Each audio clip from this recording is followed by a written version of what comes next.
प्रदेश के गोरखपुर से एक पिता अपनी बेटी को लेकर लखनऊ जा रहा था। रास्ते में रामपुर पड़ता है और रामपुर में जब वो गाड़ी रुकती है, धीमी होती है, तभी वो बच्ची जोर जोर से चीखने लगती है, रोने लगती है, कहती है मुझे उतारो, मेरा गांव आ गया, मुझे यहीं उतरना है, मेरा गांव आ गया, आप मुझे कहाँ लेकर जा रहे हो।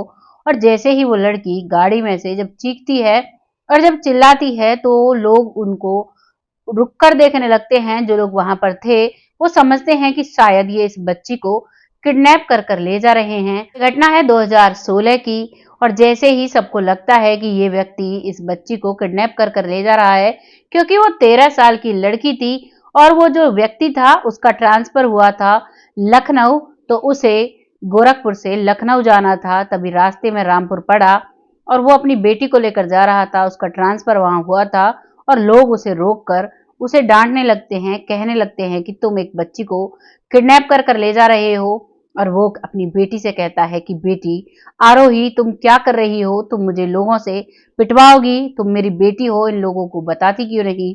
तभी वो लड़की कहती है मेरा यहाँ पर दफन है और मैं इसी गांव की हूँ, मुझे यहाँ पर ही उतरना है। इतना सब सुनकर गांव वाले भी परेशान, वो पिता भी परेशान। तो आइए जानते हैं क्या रहस्य था इस कहानी के पीछे, क्यों एक लड़की अपने पिता को ऐसी असमंजस में डालती है, क्यों वो कहती है कि मेरा पिता यहाँ पर है और मैं इस गांव की बेटी हूँ। नमस्कार, मैं महक चौधरी स्वागत करती हूँ आपका अपने चैनल में। उम्मीद है आप सब अच्छे होंगे और आज एक नई कहानी के साथ आपके सामने फिर से प्रस्तुत हुई हूँ। इस कहानी के हर एक फैक्ट सत्यता पर आधारित हैं। बाकी कहानी को पूरा सुनने के बाद आप अपने कमेंट में अपनी राय जरूर लिखिएगा, आपको कैसी भी कहानी लगे। तो शुरू करते हैं आज की कहानी। आज की कहानी शुरू होती है उत्तर प्रदेश के रामपुर गांव से। यहाँ पर जो उत्तर प्रदेश का रामपुर गांव है, यहाँ पर एक लड़की जिसका पिता, जिसका नाम होता है कमल चौधरी, जो कि बहुत ही गरीबी से जूझ रहा था, जिसकी पत्नी का देहांत उसकी बेटी को जन्म देते ही हो गया था। उस पिता ने बड़ी मुश्किल से अपनी बेटी को पाला, पनौसा बड़ा किया, जिसका नाम होता है पुष्पा। पुष्पा अपने पिता की इकलौती बेटी थी और पुष्पा का जो ताऊ जी था और जो ताई जी थी उनके साथ वो रहा करती। और पुष्पा का जो पिता है कमल चौधरी, वो भी अपने भाई के साथ मिलजुल कर रहा करता और अपनी बेटी का भरण पोषण किया करता। उधर जो कमल चौधरी था, गरीबी के कारण उसने गांव के एक दबंग व्यक्ति से कुछ पैसे लिए थे, जिन पैसों को वापस करने के लिए वो पूरी कोशिश करता है, जमींदारी करता है, लेकिन मेहनत मजदूरी करता है, लेकिन वो पैसे नहीं दिए जा पाते हैं। इस वजह से वो दबंग व्यक्ति कमल चौधरी को बहुत परेशान किया करते और इसी बात पर कमल चौधरी बहुत उदास रहा करता था। साथ ही साथ उसे अब परेशानी होने लगी थी कि उसकी बेटी बड़ी हो रही थी, उसे अपनी बेटी की शादी भी करनी थी। इस वजह से उसे रातों को नींद नहीं आती थी और रात को वो बहुत देर देर तक अपने खेतों में काम किया करता था। एक दिन जब वो अपने खेतों में काम कर रहा था तो उस दौरान उसका जो फावड़ा, जो वो खुदाई कर रहा था, तो एक जोर से बजता है। ऐसा लगता है मानो किसी बर्तन पर जा टकराया हो। और जैसे ही वो वहां पर बजता है, उसे वो और थोड़ा खोलता है तो वहां पर दिखता है कि एक घड़ा सोने चांदी के रुपयों से भरा हुआ है और उसमें कुछ आभूषण भी हैं। वो उसे देखकर तुरंत वहीं पर उसे ढक देता है, आता है अपने घर और अपने घर आकर अपने बड़े भाई से कहता है कि भैया, आज तो मुझे खेत में ऐसे एक घड़ा मिला है और वो सोने के सिक्कों से भरा हुआ है, उसमें कुछ आभूषण भी हैं। जैसे ही वो बड़े चाव से अपने भाई को बताता है, भाई भी खुश हो जाता है और रात के ही अंधेरे में दोनों भाई खेत पर जाते हैं और उस घड़े को वहां से निकाल कर ले आते हैं, निकाल कर घर लाते हैं। घर करीबन 2-2:30 बजे तक वो उसे ले आए थे, घर लाकर रख देते हैं। पत्नी को पता चलता है, जो उसकी ताई जी थी, वो अपने पति से कहती है कि ये तो बहुत सारे पैसे हैं और सुनो ना, हमारा एक ही बेटा है, इन पैसों में सुबह तुम्हारा भाई भी हिस्सेदार हो जाएगा, क्यों ना ये सारे पैसे हम पर ही आए, ऐसा कोई प्लान बनाया जाए। इस बात पर ताऊ जी का है और अपनी पत्नी से पूछता है कि क्या प्लान बनाया जाए। तो वो कहती है कि ऐसा करो, अपने भाई को रास्ते से हटा दो, जिससे कि ये इसका हिस्सेदार ना हो और ये सारी दौलत हम पर ही आ जाए। लड़की का क्या है, लड़की तो शादी कर अपने घर चली जाएगी, हम कह देंगे हम इसकी शादी कर रहे हैं और इतना ही हमें देना बस की था, ये पैसा हम छुपा लेंगे। इस बात पर ताऊ सहमत हो जाता है और ताऊ अब अपने ही बड़े छोटे भाई को मारने का प्लान बना लेता है। अब वो दोनों पति पत्नी मिलकर उसके पिता यानी कमल चौधरी का जब दम घोट रहे थे, जब उसका गला घोट रहे थे, तो उस दौरान पुष्पा अपने पिता को देख रही थी। वो डर की वजह से आंखें मूंद लेती है, लेकिन चुपचाप वो अपने पिता को देख रही थी कि ये लोग कर क्या रहे हैं, लेकिन उसे उस समय समझ नहीं आता है हो क्या रहा है। उसके बाद वो अपने पिता को देखती रहती है। उसके बाद ताई और ताऊ आते हैं और आने के बाद अब उसके पिता को उठाकर लेकर चल देते हैं। जैसे ही वो धीरे धीरे चलते हैं तो उनके पीछे पीछे पुष्पा भी दबे पांव चल देती है और वो देखती है कि खेत में ले जाकर उसका ताऊ और उसकी ताई एक कब्र खोदते हैं और उसके पिता को उस गड्ढे में डाल ही रहे थे। तभी वो लड़की देखकर उसकी चीख निकल जाती है। वो चीख ताऊ ताई को सुन जाती है और तुरंत ताऊ ताई वापस मुड़कर देखते हैं तो उनको पुष्पा नजर आ जाती है। वो वापस आते हैं और पुष्पा को पकड़कर अब उसे भी मारना शुरू करते हैं, क्योंकि आपस में वो दोनों बातें करते हैं कि अब तो इसने सब कुछ देख लिया, ये सारा भांडा फोड़ देगी, क्यों ना इसको भी रास्ते से हटाया जाए। इस बात पर अब पुष्पा डरती है, लेकिन वो कर क्या सकती थी। ताई ताऊ दोनों पकड़कर उसका भी गला घोट देते हैं और उसकी वजह से वो बेहोश हो जाती है और वो लोग समझते हैं कि अब ये मर चुकी है और उसी कब्र में जिसमें मेरे पिता को डाला गया उसी में मुझे भी उन्होंने डाल दिया और डालने के बाद अब उस पर मिट्टी डाल दी। जैसे जैसे मिट्टी डलती है अब मैं होश में आती हूँ और मेरा दम घुटने लगता है। दम घुटने की वजह से और मैं वहीं पर अपना दम तोड़ देती हूँ। उसके बाद वो ताऊ ताई अपने घर पर आ जाते हैं और बड़े ही चाव से रहते हैं, क्योंकि उनका जो बेटा था वो आवारा किस्म का था, वो कमाया नहीं करता था। बस इसी सब का चिंता ताऊ ताई को लगी रहती थी और इसी चक्कर में उन्होंने इस घटना को अंजाम दिया था। अब ये सिलसिला सारा पुष्पा के साथ हुआ। तभी उसके बाद यूपी के गोरखपुर में की का जन्म होता है। उस परिवार में जो परिवार का मालिक है यानी पिता है वो एक सरकारी नौकरी करता था। माँ जो है वो भी हाउसवाइफ थी, घर को संभाला करती थी। तभी वहां पर एक लड़की का जन्म होता है जिसका नाम रखा जाता है आरोही। और आरोही जी जो है वो बहुत अजीब सी बच्ची है। बहुत सारी चीजों से वो डरती है।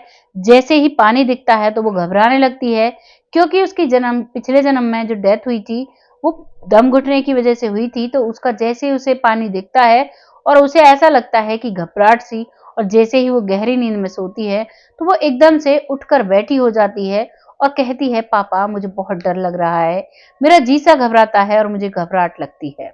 इस बात को पिता सुनता है और उसे चुप कर देता है, बेटा कोई बात नहीं, सब ठीक हो जाएगा धीरे धीरे, अभी तुम बच्ची हो। और यही सिलसिला उसके जीवन में चल रहा था। बहुत ही नाजों से उस लड़की को पाला जाता है, बहुत प्यार से उस लड़की का नाम आरोही रखा जाता है, जो कि पिछले जन्म में पुष्पा थी। अब आरोही अजीब अजीब सी हरकतें तो करती थी, लेकिन आज तक ये बातें उसने किसी को नहीं बताई थी जो उसके दिमाग में चल रही थी। अब एक दिन उसके पिता के ट्रांसफर का वक्त आता है। उसका पिता का ट्रांसफर हो जाता है लखनऊ गोरखपुर से। और जब वो गोरखपुर से लखनऊ जा रहे थे तो रास्ते में रामपुर पड़ा, और वहीं कर जब गाड़ी जा रही थी तो रामपुर पड़ते ही वो लड़की आरोही चीखने लगती है, चिल्लाने लगती है और कहने लगती है, मेरा गांव आ गया, मुझे उतारो, मुझे यहाँ पर जाना है, मुझे अपने पिता को देखना है, मेरे पिता के साथ जिन्होंने गलत किया था उन सबको सजा दिलवानी है। सजा दिलवाने वाली बात तो किसी को भी नहीं सुनाई देती है, लेकिन उसका चीखना चिल्लाना सुनकर जो गांव के कुछ बुजुर्ग, कुछ लोग वहां पर थे, वो गाड़ी को रुकवाते हैं और गाड़ी को रुकवाने के बाद उससे कहते हैं कि तुम इस बच्ची को क्यों किडनैप कर कर ले जा रहे हो। उसका जो इस जन्म का पिता था वो बार बार अपनी बेटी को कहता है और कहता है कि बेटा इन सबसे कहो मैं तुम्हारा पिता हूँ। काफी मशक्कत के बाद आरोही कहती है कि ये मेरे इस जन्म के पिता हैं, और उन बुजुर्गों को कहती है, क्या आप लोग कमल चौधरी को जानते हो। तभी उनमें से एक दो बुजुर्ग बोलते हैं, हाँ बेटा हम जानते हैं, वो तो शहर गया हुआ है कमाने के लिए, और तुम्हें उसका क्या करना है। तो आरोही ताली बजाने लगती है और कहती है, बस इतना ही पता है आपको इसके बारे में, और उसका बड़ा भाई क्या करता है। तभी वो बुजुर्ग लोग कहते हैं कि वो तो बहुत अच्छे से जिंदगी जी रहा है, जो कमल चौधरी है वो हर महीने उसे पैसे भेजता है और उस पैसे से उसने बहुत सारी तरक्की कर ली है, बहुत सारी जमीन जायदाद, घर भी बहुत अच्छा है, बंगला गाड़ी सब कुछ है उसके पास। इन सब बातों को जैसे ही वो सुनती है तो वो चुप्पी साध लेती है। तो उसका पिता कहता है कि बेटी हमें क्या करना है कमल चौधरी से, तभी वो कहती है कि पापा, पिछले जन्म के मेरे पिता कमल चौधरी ही थे, जिनके साथ इस गांव में बहुत बुरा हुआ है और उसका मुझे अपने पिता को न्याय दिलवाना है, अपने आप को भी न्याय दिलवाना है। तो अब आप चलिए, मैं आपको अपने पुराने घर पर ले चलती हूँ। गांव के कुछ लोग बड़ी असमंजस भरी निगाहों से देख रहे थे और सोच रहे थे कि ये लड़की कह क्या रही है। महज 13 साल की ये बच्ची है और ये इतनी बड़ी बड़ी बातें कैसे कर रही है, कैसे उन लोगों को ये जानती है। इस बात पर वो सब सोचते रहते हैं, लेकिन उन सब के पीछे वो चलते रहते हैं और वो बाप बेटी दोनों अब चल देते हैं अपने पिछले जन्म के घर की तरफ। वो लड़की अपने ताऊ के घर के सामने पहुंचती है और जैसे ही घर के सामने पहुंचती है तो अपने ताऊ को आवाज लगाती है। उसका ताऊ बाहर आता है, तभी कहती है कि ताऊ जी, पापा जी के साथ जो तुमने किया वो अच्छा नहीं किया। अब वो वक्त आ गया है जब तुम्हें पता चलेगा कि बुरे का अंत कैसे बुरा होता है। इन शब्दों को जब वो कहती है तो कमल चौधरी का जो बड़ा भाई है वो कुछ समझ नहीं पाता है और कहता है कि तुम कौन हो और कहां से आई हो और ऐसे कैसे बोल रही हो। तभी वो कहती है कि पुष्पा, मेरा नाम है पिछले जन्म का, इस जन्म में तो मेरा नाम आरोही है, पर जो तुमने मेरे पिता के साथ किया था और मेरे साथ किया था, आज मैं वो सबको दुनिया को बताने आई हूँ। जैसे ही उस बच्ची के मुंह से यह शब्द सुनता है तो वो ताऊ जी डर की वजह से घर के अंदर भागने लगता है, लेकिन पुष्पा उर्फ आरोही उसे पकड़ लेती है और कहती है कि आज तो फैसला यहीं पर होगा।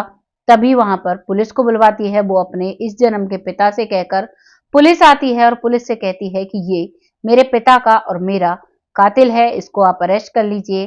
तभी पुलिस कहती है कि जो भी तुम कह रही हो इसे हम कैसे मान लें कि ये सच है, क्योंकि कानून व्यवस्था जो है वो पुनर्जन्म पर विश्वास नहीं करती और हमें तो सबूत चाहिए होते हैं। तभी आरोही कहती है कि आपको सबूत भी दूंगी, हर चीज बताऊंगी, लेकिन आपको इनको सजा देनी पड़ेगी, क्योंकि मेरे ताऊ और मेरी ताई ने हमारे साथ बहुत बुरा किया था और मैं इनको सजा दिलवा कर छोड़ूंगी। बात पर उसके ताऊ और ताई डर जाते हैं, लेकिन पुलिस पूछती है कि बताओ कहां पर है सबूत। तो उसे वो खेतों की तरफ लेकर जाती है पुलिस वालों को। गांव वाले भी उसके पीछे पीछे जाते हैं। तभी वो पुलिस वालों को बताती है कि जहां पर हमें इन्होंने दफनाया था वहां पर आपको एक ही गड्ढे में पहले मेरे पिता को डाला गया और उनके दाहिने हाथ में 3 सोने की अंगूठियां हैं, जो घड़ा सोने का उनको मिला था, जिसको मेरे पिता ने निकाला था और इसने उसे हड़पने के लिए मेरे पिता की जान ली थी। उसमें से मेरे पिताजी ने 3 अंगूठियां पहन ली थी, जिसको इसने हड़बड़ी में मेरे पिता के हाथ से नहीं उतारा है। वो आज भी उनके हाथ में है। आज उनकी शरीर तो नहीं मिलेगा, लेकिन उनका कंकाल आपको जरूर मिल जाएगा। और अब वो खुदाई चालू करवाती है और बताती है कि उसके ऊपर मेरा कंकाल मिलेगा, भले ही तो आप डीएनए टेस्ट करा लीजिएगा। वो कंकाल पुष्पा का और कमल चौधरी का है, जो मेरे पिता थे और जो पिछले जन्म में मैं थी। अब पुलिस खुदाई करवाती है। खुदाई में थोड़ा टाइम लग जाता है, लेकिन जैसे ही खुदाई पूरी होती है तो उनको मिलते हैं 2 कंकाल। वाकई में एक कंकाल के हाथ में अंगूठियां थी, जो पहले पड़ा हुआ था, और उसके ऊपर जो पड़ा हुआ था वो एक लड़की का कंकाल था। अब पुलिस उनका डीएनए करवाती है। डीएनए टेस्ट में पता चलता है कि वाकई में कमल चौधरी और पुष्पा चौधरी के थे और उसको जो उसका ताऊ है और ताई है उनको सजा दिलवाई जाती है। कानूनी तौर पर उनके खिलाफ कई धाराएं दर्ज की जाती हैं और उनको जेल में डाल दिया जाता है। पुष्पा से जब पूछा गया, पुष्पा उर्फ आरोही से जब पूछा गया कि इनका जो बेटा है उनके खिलाफ कोई तुम्हारा एक्शन, तो वो साफ मना कर देती है। कहती है उसको तो इन सब के बारे में कोई पता ही नहीं है, उसका इसमें कोई दोष नहीं है। उससे वो बिल्कुल दूर रहती है। जो उसके पिछले जन्म का ताऊ का लड़का भाई होता है, उससे वो कुछ भी नहीं कहती है और आज वो अपने इस जन्म के पिता के साथ खुशहाल तरीके से रहती है, अच्छी पढ़ाई लिखाई करती है। कहते हैं भगवान की लाठी जब किसी पर पड़ती है तो उसमें आवाज नहीं होती, और ऐसा ही इस कहानी में हुआ। ये जो ताऊ ताई थे वो समझते थे कि जो हमने किया है वो कोई नहीं देख रहा, लेकिन कहते हैं ऊपर वाले की नजर हर चीज पर होती है। वैसे ही बिल्कुल जैसे पुष्पा और कमल चौधरी के केस में थी, यहाँ पर पुष्पा को दूसरा जन्म दिया गया अपने आप को इंसाफ दिलाने के लिए, क्योंकि ये वाक्यांश होते हुए किसी ने नहीं देखा था तो सिर्फ भगवान ने, और भगवान ने इसको इस तरीके से न्याय दिलाया। और एक कहावत भी है, कहते हैं भगवान के यहाँ देर है अंधेर नहीं होता। कोई बुरा करेगा तो उसके बुरे का अंजाम उसे भुगतना पड़ेगा, कोई भला करेगा तो उसका फल उसे जरूर मिलेगा। आपको कहानी जैसी भी लगी है अपनी राय कमेंट बॉक्स में लिखिएगा। बहुत से लोगों का कहना होता है कि आप लोग ये जो मनगढ़ंत कहानियां लेकर आते हो ये सही नहीं है, लेकिन ये मनगढ़ंत कहानियां नहीं है, इन सब की पुष्टि लोगों ने की है और उन्हीं के द्वारा बताई गई कहानी हम आपके यहाँ पर चैनल पर लेकर आए हैं। और आप सभी अपना ऐसे ही प्यार बनाए रखें, हमारा सपोर्ट करें, हमारे चैनल को सब्सक्राइब करें, तो जो भी आपको लगता है अपनी राय लोगों के साथ जरूर शेयर करें। बहुत जल्द फिर से आती हूँ ऐसी ही किसी नई स्टोरी के साथ। देखते रहिए तब तक चैनल, तब तक के लिए जय हिंद, जय भारत।